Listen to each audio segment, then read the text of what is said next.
All right, want to switch gears for a moment now and talk about cyber attacks in retaliation for these new, more severe sanctions. Ukraine said it suffered a cyber attack last week that was the worst of its kind in Ukrainian history, thanks to Russia. And now there are warnings of a global spread of these attacks.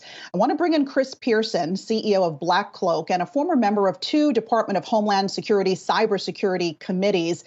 Thanks so much for being with us, Chris. I'm just curious, to your mind, what you think are the most vulnerable companies, governments right now that would be targeted by Vladimir Putin? Thanks. Well, obviously, a lot of the attention is going to be on those items, those agencies that are actually within the Ukraine. It will probably be, really in terms of 3 different areas.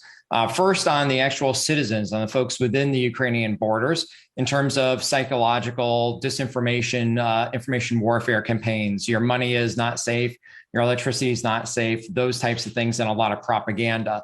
That's all going to be much more sent much more speedily these days through social media and all the rest. Second, we're going to see a denial of service attacks for major telecommunication, internet infrastructure operators within the Ukrainian area. And third, we're going to see some destructive attacks. We are going to see things that have been long planted malware inside of different agencies. Could be things related to aviation and defense, energy, banking, once again, internet and telecom, coming to life and potentially either wiping and destroying, degrading, or even corrupting data that exists within Ukraine to allow Russian troops and Russian operators to operate much more effectively within those borders. Could leak out beyond that. Chris, NBC News reporting just a short time ago that President Biden has been given several options that the U.S. can take in terms of using our own cyber weapons against Russia, perhaps maybe in a preemptive strike before we see Russia attack some of our infrastructure, which we saw them do with the Colonial Pipeline, which we saw them do with JBS, our huge meat supplier. Among some of the options, disrupting internet connectivity across Russia, shutting off electric power, and tampering with railroad switches that would hamper Russia's ability to resupply its military forces. Do you think that would be the right move on the part of the U.S.?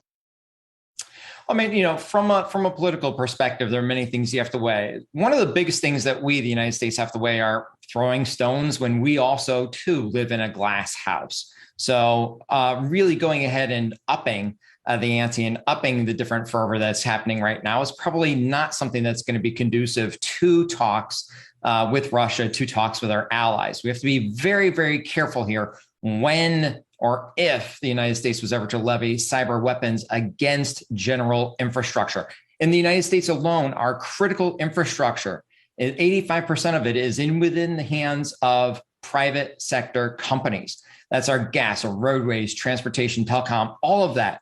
Private sector companies. So if we're going to throw cyber weapons across the pond, so to speak, that's something we have to be very careful about in terms of it coming back to us.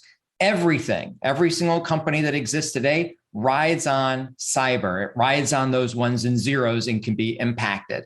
There may be a point in time where, as part of a broader push and a coalition, that things are upped in terms of the attacks from different member states towards Russia. But I don't think we've reached that point in time yet, and it would be extraordinarily unwise to really escalate things out of control.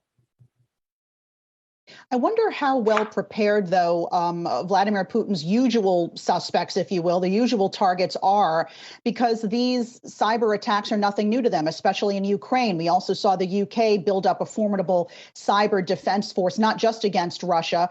And I'm wondering where you would put America in all of that. Are we best prepared? Have we learned our lesson from past cyber attacks from Russia? But the fact of the matter is that a dedicated adversary, especially at the nation state level, is going to get past cyber defenses for both government and private sector companies. If you have a sustained, dedicated, advanced, persistent threat that is targeting you, there will be a way to get in there. We've seen a number of different things over the years, and so is Ukraine.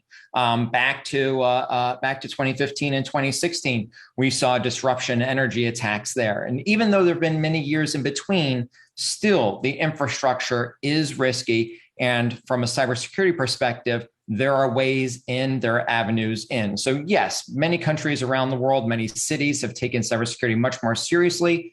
But for a dedicated attack and a dedicated adversary, there are still going to be ways in. Nothing is 100% in terms of cybersecurity.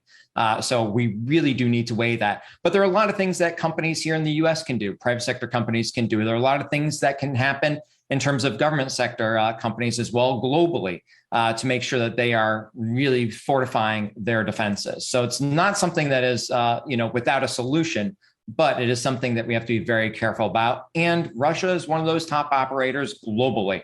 Russia, China, Iran, the United States, all of these are tier one players and operators within the cybersphere.